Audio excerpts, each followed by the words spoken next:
আর আমরা যে স্লোগান দিই মাঝে মাঝে, অমুক ভাই এগিয়ে চলো, আমরা আছি তোমার সাথে, বলি না? এটাও দরকার নাই। আমাদের ভাই একজনই তারেক রহমান, তাই না? আমাদের নেত্রী একজন, দেশনেত্রী বেগম খালেদা জিয়া। আমাদের দার্শনিক, আমাদের প্রতিষ্ঠাতা একজন, শহীদ প্রেসিডেন্ট জিয়াউর রহমান। মাঝখানে আর কোনো ভাই চাই নাই, কিন্তু ডিসিপ্লিন আছে। আজকে আমাদের ছাত্রদলের নেতা কি রাসের অন্যান্য নেতা যারা আছে, তাদেরকে সবসময় মেনে চলতে হবে, সব জায়গায় নেতৃত্ব মানতে হবে, অর্থাৎ একটা সুসংগত রাজনৈতিক দল গড়ে তুলতে হবে।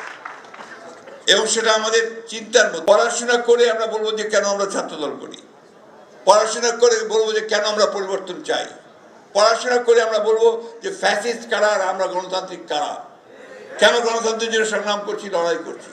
এটা আমরা আমাদের মেধা দিয়ে আমরা নিয়ে আসবো। আমি আর বক্তব্য দীর্ঘ করবো না, তোমরা সামনের দিকে এগিয়ে যাও। তোমাদের সামনে এখন নতুন জগৎ, নতুন দিগন্ত। এই দিগন্তে তোমাদের নতুন করে অবস্থান নিতে হবে, তোমাদের ভবিষ্যৎকে তোমাদের তৈরি করতে হবে। ছাত্রদলকে নেতৃত্ব দিতে হবে ছাত্র রাজনীতির ক্ষেত্রে, এটা সবসময় মনে রাখবে। এটা একটা বড় শিক্ষা প্রতিষ্ঠান ভিত্তিক সংগঠন গড়ে তুলতে হবে, শুধু মহল্লা ভিত্তিক সংগঠন করলে হবে না। শিক্ষা প্রতিষ্ঠান ভিত্তিক সংগঠন যদি না করো তাহলে কিন্তু হবে না।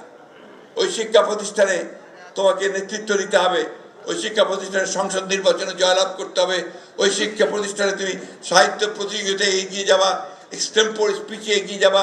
এই বিষয়গুলো না হলে তোমার যে বিকাশটা হবে না। আসো, আমরা ছাত্রদলের নেতৃত্বে সেই জিনিসগুলো দেখতে চাই। যখন তারা এই ধরনের কোনো কর্মসূচি নেবে, আমি মনে করবো যে সেটা জাতির জন্যে, আমাদের ভবিষ্যতের জন্য সবচেয়ে বড় হবে। কারণ তোমরাই তো হচ্ছে ভবিষ্যৎ, তোমরা এই দেশের সমস্ত কিছু তৈরি করবে। চাকরিতে বলো, রাজনীতিতে বলো, অর্থনীতিতে বলো, ব্যবসা বাণিজ্য প্রসারের ক্ষেত্রে বলো, তোমাদেরকেই সেই নেতৃত্বটা সামনে নিতে হবে। আমি সব শেষে আবারও ছাত্রদলের যে সাফল্য সেটা কামনা করছি, আর এই প্রত্যাশা করছি যে ছাত্রদল বিএনপিকে নেতৃত্ব দেবে, এইভাবে সে তৈরি হবে, এইভাবে সে নেতৃত্ব তৈরি। এই কথা বলে তোমাদের এই আজকে সফল হোক, মহানগরের ফর্ম বিতরণের সফল হোক, এবং তোমরা অনেক বেশি ছাত্র সংগঠন তৈরি দেওয়া সেটা আশা করি।